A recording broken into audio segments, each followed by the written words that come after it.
बन्ते करेमि बन्ते सामाय्यं सामाय्यं सव्वं तवं सावजं जोगं पचखामि सावज्यं जोगं पचखामि जावजीवी जावजीवी तिविहं तिविहं तिविहेणं तिविहेणं मणेणं वायाय कायेणं मणिनं वायकायेणं न करेमि न करेमि न कारवेमि न कार्वेमि करन्तमपि न समनुजानामि परन्तमपि न संवृत्तामि तस्बन्ते तस्बन्ते परिक्रमामि परिक्रमामि निन्दामि निन्दामि गरिहामि गयामि अप्पाणं वसिरामि अप्पाडं विश्रामि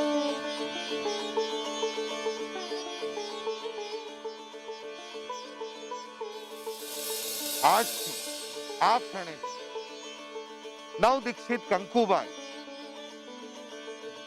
મહાસતી કંકુબાઈ તરીકે ઓળખાશે. મહાસતી કંકુબાઈની જય!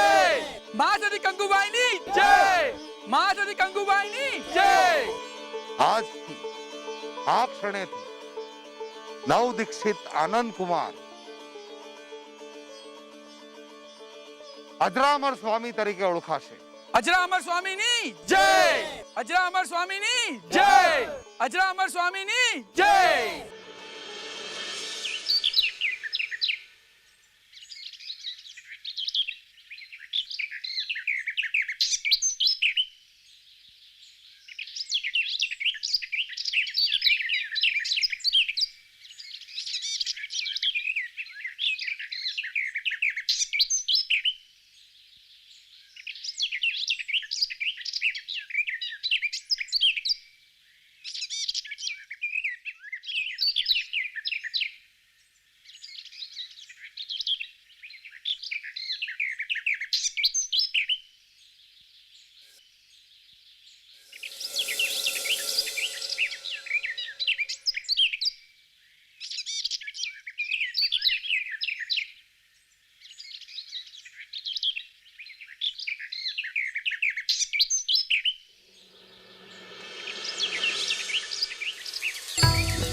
વિરામ કરો.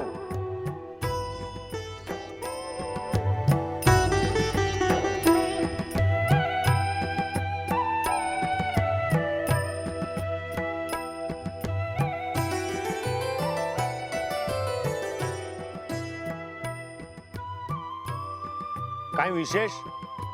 અતિ વિશેષ. આટલા ઉત્તમ લક્ષણયુક્ત પગલા મેં માત્ર જ્યોતિષશાસ્ત્રના પુસ્તકોમાં જ જોયા છે. ચાલો, એ મહાનુભાવોને મળવું જ પડશે.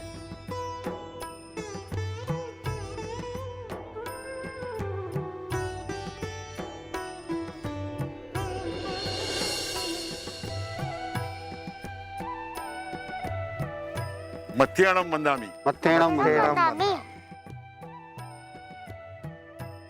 ઉત્તમ, અતિ ઉત્તમ. જેટલા ઉત્તમ લક્ષણયુક્ત આપના પગલા છે એનાથી પણ વિશેષ ઉત્તમ લક્ષણવાળું આપનું મુખારવિંદ છે. મહારાજ, આપ કઈ તરફથી આવી રહ્યા છો અને ક્યાં જઈ રહ્યા છો? લીંબડીથી આવી રહ્યા છે, સુરત તરફ જઈ રહ્યા છે. કોઈ ખાસ પ્રયોજન?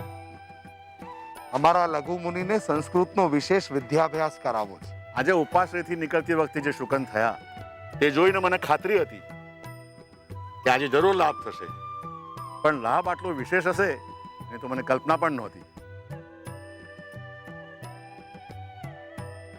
હું ખરતર ગચ્છનો શ્રીપૂજ ગુલાબચંદજી છું.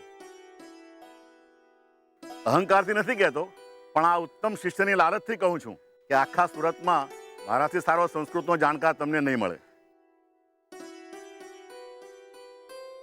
આગમ જ્ઞાન, સંસ્કૃત અને પ્રાકૃતના વ્યાકરણ, સાહિત્ય, ન્યાય અને ષડદર્શનનો હું પ્રખર અભ્યાસી છું. જ્યોતિષ, મંત્રતંત્ર અને આયુર્વેદનો પણ હું જાણકાર છું. જો કે વ્યક્તિગત મત પ્રમાણે હું યતિ સંપ્રદાયનો અનુયાયી છું. પણ જો આપના શિષ્યને ભણવા મને સોંપશો તો હું સંપ્રદાયનો અંતર કે પરવા નહીં કરું. આપ સુરત પધારીને મને ચોક્કસ મળજો. મથેણમ વંદામી. મથેણમ મંદામી. મંદામી.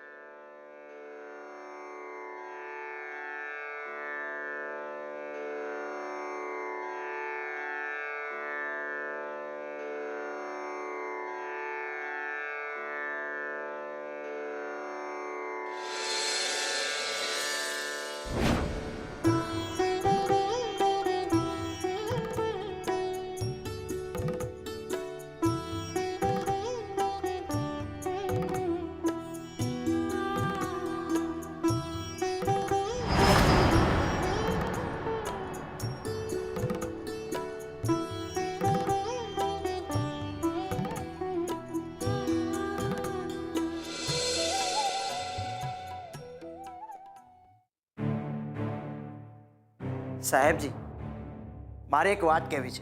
બોલો. બીજા ગજના શિષ્યને પોતાના જાણીને એમને જ્ઞાન આપવામાં તમારી જ ઉદારતાના દર્શન થાય છે. પણ આપને નથી લાગતું કે આમ કરવાથી આપણા જ મતને નુકસાન થશે?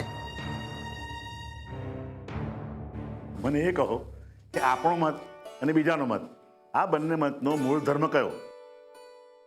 જૈન ધર્મ. બસ તો પછી આ શિષ્ય એટલો વિશેષ છે કે એનાથી આખા જૈન ધર્મને ફાયદો થશે.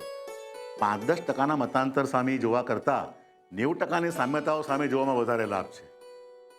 અને બીજી વાત, સાચા જ્ઞાન પીપાસુઓને દ્રષ્ટિરાગ શોભે નહીં. હું આ મતનો અનુયાયી છું એટલે આ જ મત સાચો છે એવી મૂર્ખામી કરવા કરતાં ખુલ્લા હૃદયથી સાબિતી મળતી હોય તો સાચા જ્ઞાનને ક્યાંયથી પણ સ્વીકારી લેવામાં જ આપણા હૃદયની વિશાળતા છે. માટે શંકા કુશંકા કરવાને બદલે જૈન શાસન પ્રત્યે વધારે ધ્યાન આપો. હવે આપ જઈ શકો છો. જી.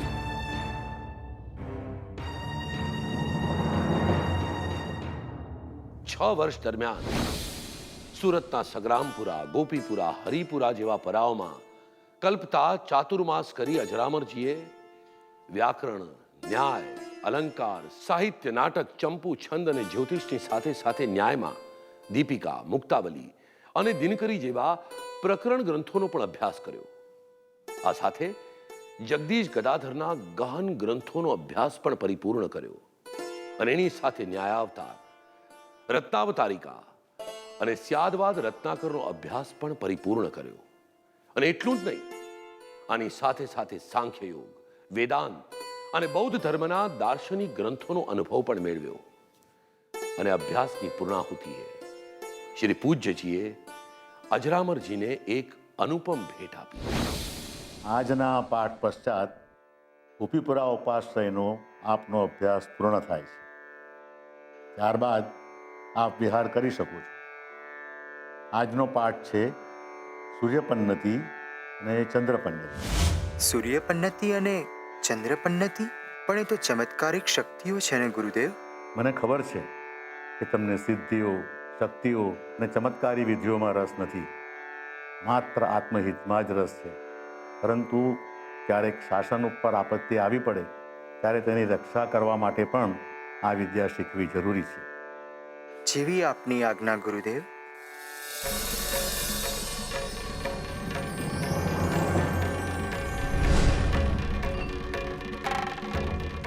આ સૂત્ર ઘણા સાધુઓ ભણ્યા હશે, પણ હું તમને સિદ્ધ કરવાની વિધિ એટલે કે આમનાયો આપું છું.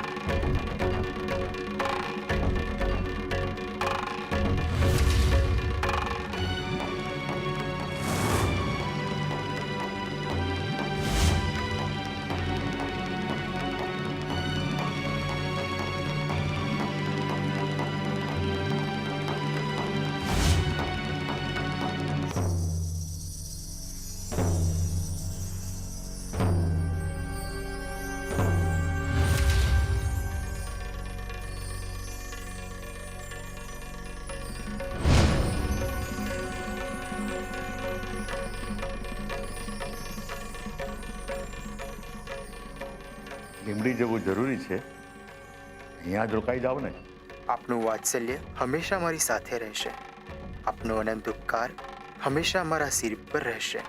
સ્થાનકવાસી અને મૂર્તિ પૂજક આ બંને ફિરકાઓની પરસ્પર એકતા, ઉદારતા, સૌજન્ય અને સમન્વય માટે આપનો ઉપકાર પ્રેરણારૂપ રહેશે. 6 વર્ષ પછીનો આપ સૌનો વિયોગ મારા હૃદયને બેચેન કરી મૂકશે.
ધર્મ એ માત્ર ભક્તિ કે શ્રદ્ધાનો વિષય નથી, પણ બુદ્ધિનો પણ વિષય છે.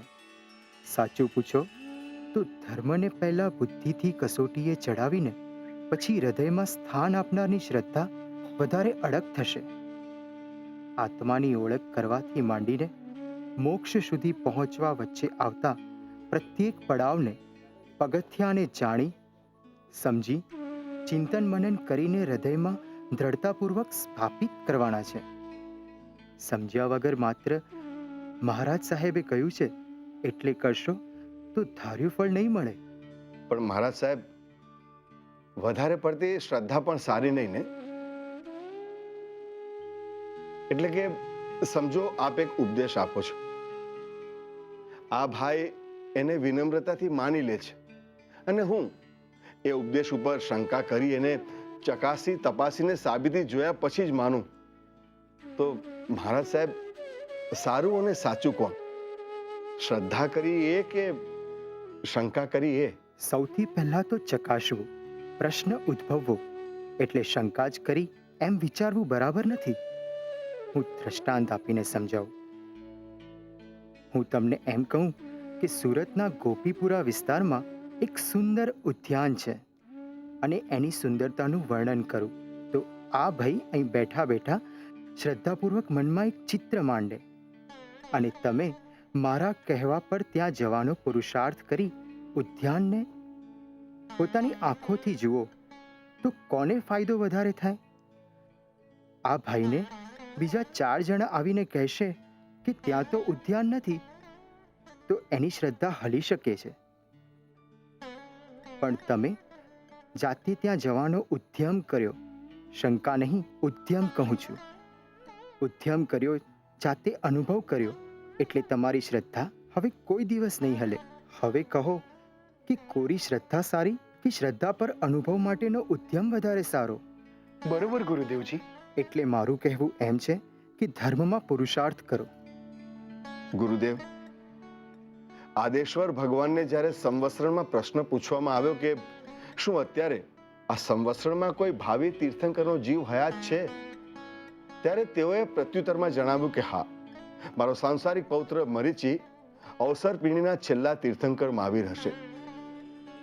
ગુરુદેવ, મને પ્રશ્ન એ થાય છે કે જો બધી જ ઘટનાઓ પહેલેથી જ ઘટવાની અથવા બનવાની નક્કી હોય તો પછી પુરુષાર્થનું મૂલ્ય શું? અને જો પુરુષાર્થથી આ બધું બદલી શકવાનું અનિશ્ચિત હોય તો ભગવાને આ ભવિષ્યવાણી કરી કઈ રીતે? આપ ખેંચી શેઠ છો ને? જી ગુરુદેવ. સાંભળ્યું છે આપના વિશે. સારો ધર્મ ભણ્યા છો અને ધાર્મિક કાર્યો માટે સદા તત્પર હોવ છો. જી ગુરુદેવ, આપે જ જણાવ્યું ને કે સતત ઉદ્યમ કરતા રહેવું જોઈએ. ચોક્કસ. જુઓ, આપણા ધર્મમાં વિશ્વના વ્યવસ્થા તંત્રની પાછળ 5 મૂળભૂત કારણો દર્શાવ્યા છે: કાળ, સ્વભાવ, ભવિતવ્યતા, કર્મ જેને આપણે પ્રારબ્ધ કહીએ છીએ, અને 5મું પુરુષાર્થ. આંગળી હલાવવા જેટલી નાનામાં નાની વાતથી લઈને કોઈ પણ મોટી ઘટનાઓમાં આ 5 સમવાયોનો સમન્વય થાય ત્યારે જ કોઈ પણ ઘટના સંભવિત બને છે. આ 5માંથી કોઈ એક પણ ગેરહાજર હોય તો ઘટના સંભવિત નથી. હવે તમે જે વાત કહી રહ્યા છો એમાં તમે પુરુષાર્થ અને પ્રારબ્ધ બંનેને સામ સામીને છેડે મૂકીને વાત કહી રહ્યા છો.